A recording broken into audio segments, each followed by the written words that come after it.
가끔 아이들 보면서 서로가 서운할 때가 있죠. 여러분들도 특히 자녀들에게 서운할 때가 언제냐면 엄마 아빠의 마음을 몰라주고 부모의 마음을 몰라주고 작은 것 하나에 토라지고 좀 삐치고 또 낙심하는 그런 아이들을 볼 때마다 조금 서운하지 않습니까? 그동안에 어떻게 내가 섬겨주고 어떤 마음인지 알 텐데 우리도 하나님 앞에서 그런 것 같아요. 하나님이 주신 것들을 생각하면 감사가 있는데 지금 당장 내 안에 있는 거절과 또 때로는 아무것도 느껴지지 않는 외로움과 괴로움 속에서 우리도 쉽게 하나님을 향하여서까지도 원망을 하게 되고 불평을 하게 됩니다.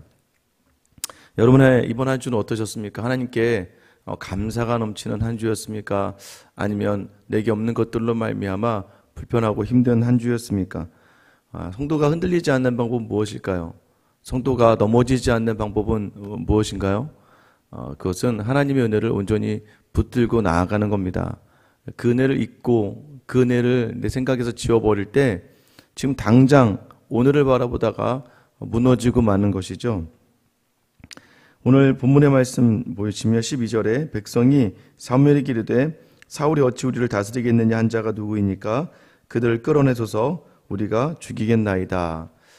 지금 암몬왕 나하스가 이제 길르앗 야베스 이스라엘 동편 지파를 쳐들어왔고 이 전쟁을 사울이 하나님의 영에 감동되어서 이스라엘과 유다를 처음으로 여호수아 이래로 처음으로 모든 지파가 참여해서 이 길르앗 야베스 향해서 암몬왕 나하스를 무찌릅니다. 이전까지 사울을 멸시하고 사울에게 예물도 드리지 않았던 불량자들이 있었어요. 오늘 전쟁에서 승리한 이스라엘이 사무엘에게 나옵니다. 그래서 사울로 우리를 다스리게 한 사람, 사울에게 대하여 불평하고 원망하고 멸시했던 사람들을 이제 우리가 끌어내서 죽이겠습니다라고 하는 거죠. 그전까지 멸시당하고 그전까지 우스웠던 사울이 이제 진짜 왕으로서의 자리를 택하게 된 겁니다. 감히 나를 우습게 생각한 자리라고 생각하면 충분히 그 사람들을 다 죽일 수 있겠죠. 여러분, 우리 삶의 자리에서요, 우리는 왜 착할까요? 제가 저를 돌아보면 마찬가지예요. 제가 왜 이렇게 겸손할까요? 딱 얘기하면 우리가 가진 게 없어서 그렇습니다. 그죠? 여러분이 가진 게 많다면 그렇게 겸손할 수 있을까? 제가 몇천 명, 몇만 명 되는 교회 목사라면 여러분 제가 겸손할 수 있을까? 여러분 우리도 그럴 수 있다는 생각을 가져야 됩니다. 사울이 아무런 힘이 없었을 때는 잠잠하였더라. 정말 그게 힘이 없어서 잠잠했을까? 겁쟁이고 힘이 없어서 잠잠했을 수도 있지만 하나님의 때가 아니고 하나님의 음성이 아니면 때로는 묵묵히 여호와를 바라는 그 잠잠함이 우리에 있어야 되는 것이죠. 그런데 그런 사람들은요, 아무리 시간이 지나도 변하지 않습니다. 제가 여러분에게 누누이 말씀드리지 않습니까? 저 사람의 됨됨이를 알고자 하는 가장 좋은 방법, 저 사람에게 힘을 줘보면 알아요. 힘을 주고 높은 직책을 줘보면 압니다. 그 자리에서도 그가 그렇게 할 수 있는가? 여러분들이 겸손하고 착한 이유, 제가 겸손하고 착한 이유는 우리가 아직 그런 것들을 가지지 않기 때문이죠. 가지고 있지 않기 때문인 것이죠. 여러분, 근데 사실 사울은 이제 충분히 그들을 다 멸할 수 있는 그런 위치에 서 있습니다. 그들을 다 무너뜨릴 수 있고 그들 다 처형할 수 있는 그런 위치에 서 있어요. 그런데 여러분, 오늘 사울이 어떻게 이야기합니까? 우리 13절 말씀 같이 한번 읽어볼게요. 13절입니다. 시작. 사울이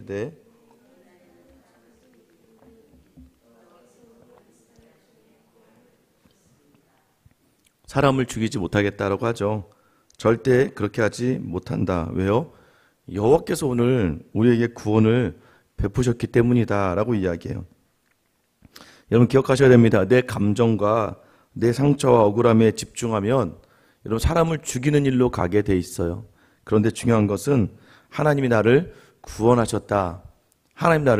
우리를 구원하셨다. 그 은혜에 집중하면 죽음의 자리가 생명의 자리로 바뀌게 된다는 것을 기억하셔야 됩니다. 사울이 어디에 집중하고 있는 거예요? 내게 주신 은혜에 집중하고 있는 거예요. 여러분도 삶의 자리가 내 생각과 달라서 또 때로는 나를 예전에 해야 했고 예전에 나를 못 살게 굴었고 예전에 나를 어렵게 했던 많은 사람들, 사실 지금 나에게 그럴 힘이 있다 할지라도 어떻게 하셔야 됩니까? 저는 아이들에게 항상 그 얘기를 하는 거예요. 아이들이 항상 뭘 하다가 너 왜 그러니 동생에게, 그러면 뭐라고 하는 줄 아세요? 누나도 나한테 이렇게 했어. 언니도 나한테 이렇게 했어. 저번에 언니도 나한테 이렇게 했단 말이야 라고 해서 자꾸 예전에 나도 이렇게 당했어. 나도 이렇게 어려움에 있었어. 나도 이렇게 힘들었어 라고 이야기해요. 근데 여러분, 그때 제가 아이들한테 그 얘기를 해요. 제일 미련한 사람, 내가 그렇게 당했으니까 나도 그렇게 누군가에게 폭력을 가하거나 압제를 가할 수 있는 사람, 그게 가장 미련하고 가장 못된 사람이다. 나는 그랬으니까. 그런데 여러분, 그것이 무엇으로 녹아져야 되는 거예요? 그것이 바로 하나님의 은혜에 집중하는 사람은 이전에 내가 당했던 것에 나는 예전에 어땠는 줄 알아? 나는 예전에 어떻게 했는 줄 알아? 여러분, 이게 이제 요즘 엄청난 갑질 아니겠습니까? 예전에 이제 우리 꼰대 소리 듣는 게 바로 이런 거죠. 예전에 이렇게 섬기고, 왜 예전에는 내가 당했던 것만 생각하면서 왜 그게 아름다운 추억이 아닌 거예요. 그러니까 나도 그랬었으니까 너도 그래봐라. 여러분, 이 마음들이요, 굉장히 하나님의 은혜를 모르는 사람의 특징입니다. 나도 그랬어. 여러분, 이 자리에서 벗어나셔야 돼요. 무엇입니까? 하나님 우리를 구원하셨어. 하나님이 나를 인도하셨어. 하나님이 나를 살려주신 거야. 여기에 집중하면요, 여러분, 죽이는 일에 서지 않고 살리는 일에 서게 되는 거예요. 사람을 볼 때마다 여러분, 그런 영적인 눈으로 이러면 사람을 바라볼 수 있게 되기를 예수님의 이름으로 축원합니다. 여러분, 이런 자리에서 사울이 백성에게 이릅니다. 오늘 길갈로 가서 나라를 새롭게 하자. 15절이에요. 모든 백성이 길갈로 가서 거기서 여호와 앞에서 사울을 왕으로 삼고 길갈에서 여호와 앞에서 화목제를 드리고 사울과 이스라엘 모든 사람이 거기서 크게 기뻐하니라. 모든 사람이 길갈로 갑니다. 길갈이 어디였어요? 이스라엘의 수치가 굴러가는 곳, 애굽의 수치를 굴러내어서 여리고 앞에서 할례를 했던 그곳으로, 성막이 있는 장소로 가게 됩니다. 자, 그곳에 갔다라는 표현을 어떻게 해요? 그곳에서 사울을 왕으로 세우고 하나님께 화목제 예배를 드렸다. 15절에 두 번이나 강조되는 표현이 무엇입니까?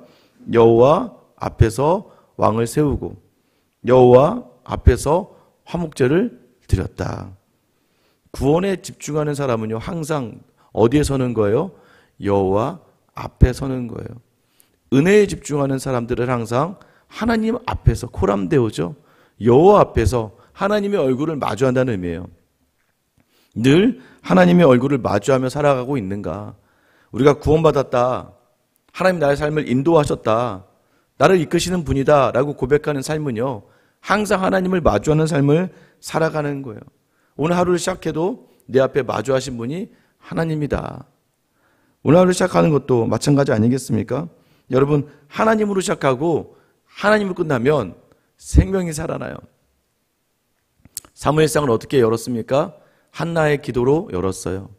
한나가 분인나로 말미암아 원통했어요. 자기는 아들이 없고 분인나 그 둘째 아내에게 아들과 자녀가 많았고 남편의 위로에도 아무런 위로가 되지 않아요. 상처가 많고 힘들어요. 근데 그가 통곡하고 하나님 마음을 받고 하나님의 은혜를 받았습니다. 사무엘을 낳았죠. 하나님이 또 사무엘을 바친 한나에게 더 큰 은혜를 주셨어요. 세 아들과 두 딸을 주었어요. 여러분, 성경 어디에 한나가 분인나를 함부로 대했더라, 분인나에게 가서 내가 얼마나 은혜 받았는지를 자랑하였더라, 분인나가 망하였더라, 이런 내용은 기록되지 않아요. 요셉도 마찬가지입니다. 요셉도 형들에게 팔려갔어요. 또 보디발의 집에서 총무로 있었어요. 보디발의 아내에게 정말 엄청난 정말 비참한 일을 당하고 그 유혹 속에 넘어가지 않은 하나가 오히려 그 보디발의 아내로 말미암아 고소를 당하고 감옥에 갇혔어요. 억울했겠죠. 여러분, 거기서 또 술 맡은 가난자의 꿈을 해결해 줬어요. 분명히 나를 기억해 주기로 했는데 2년 동안을 잊고 살았어요. 하나님께서 그를 이끄시고 총리가 되었습니다. 요셉이 그 술 맡은 관원장을 나무랬다고 성경에 나옵니까? 요셉이 보디발의 아내를 처형했다고 나오나요? 보디발을 함부로 대했다고 나옵니까? 심지어는 자기를 판 형들 앞에서도 요셉이 고백하는 것이 무엇입니까? 나를 보낸 이는 하나님이십니다. 은혜에 집중하는 사람은요, 사람과 환경에 휘둘리지 않아요. 은혜에 집중하는 사람은요, 죽겠다로 가지 않아요. 항상 생명의 자리로 가게 돼 있는 겁니다. 여러분, 여전히 사람에게 뒤집혀 쌓여, 사람에게 덮여 있으니까, 자꾸 상황에 덮여 있으니까 자꾸 내 안에 화가 나고 억울하고 분하고 낙심하고 넘어지는 거예요. 오늘 여러분, 하나님의 은혜에 둘러싸인 여러분의 자신을 발견하는 이 시간 되기를 축원합니다. 여러분, 은혜가 무엇이에요? 그 은혜에 둘러싸였을 때 하나님 주신 특별한 복이 무엇입니까? 15절 마지막에 뭐였어요? 사울과 이스라엘 모든 사람이 거기서 크게 기뻐하니라. 여러분, 진짜 기쁨은요, 바로 은혜에 집중하며 생명에 집중하며 사람과 환경보다는 하나님 앞에서 살아가는 사람에게 주어진 특별한 믿음의 표징이고 징표가 되는 거예요. 기쁘지 않으셨습니까? 그러면 왜 기쁘지 않았어요? 하나님 앞에 있지 않았기 때문이에요. 하나님의 은혜 앞에 있지 않았기 때문이에요. 오늘 다시 한번 내게 주신 하나님의 은혜에 집중하고 그 은혜를 주신 하나님과 마주하며 오늘 하루 내게 허락하신 모든 자리, 여러분의 뜻과 다르다 할지라도 또 때로는 나를 좀 무시하고 나를 멸시하는 것 같고 나를 조롱하고 나에게 수치를 주는 자리라 할지라도 그 사람과 상황보다 더 크신 하나님의 은혜로 여러분을 덮어서 여러분의 지식과 경험과 감정보다 더 크신 하나님의 은혜로 오늘을 살아내는 저 여러분 되시길 예수님의 이름으로 축원합니다. 기도하겠습니다. 하나님, 오늘도 여전히 내 삶에 만족과 기쁨과 감사가 없다면 무엇을 놓쳤는가? 나를 구원하신 하나님을 놓쳤고 내게 베푸신 은혜를 놓쳤기 때문입니다. 오늘도 하나님, 내게 허락한 믿음의 이 자리를 아버지 하나님과 대면하며 하루하루의 모든 자리를 주님과 함께 대화하고 기도하며 나아갈 수 있는 우리 모든 성도들 다 되게 하여 주시옵소서. 여전히 나를 우습게 알고 여전히 나를 조롱하고 여전히 나를 멸시하고 여전히 나를 향하여서 모욕과 수치를 주는 이 세상과 사람들을 보다가 무너지는 인생이 되지 않게 하여 주시고, 나는 지금도 은혜를 바라보고 있는가? 나는 지금도 여호와 앞에 있는가? 하나님, 그 은혜의 자리에 서서 내 감정과 내 경험과 내 지식보다 내 모든 상황보다 크신 하나님, 모든 사람과 상황과 나를 어렵게 하는 모든 환경보다 더 크신 하나님의 은혜로 나를 덮고 오늘 하루를 보내는 저 우리 모든 성도들의 하루가 되어 그 마침의 끝이 하나님 주시는 참 기쁨으로 맞춰지는 귀한 하루가 되게 하여 주시옵소서. 늘 내 뜻과 내 의지보다 하나님께 향하여 한 발 한 발 십자가로 가시고 부활이라고 하는 놀라운 기쁨을 우리에게 선사하신 우리 주 예수 그리스도의 이름 받들어 기도드립니다. 아멘.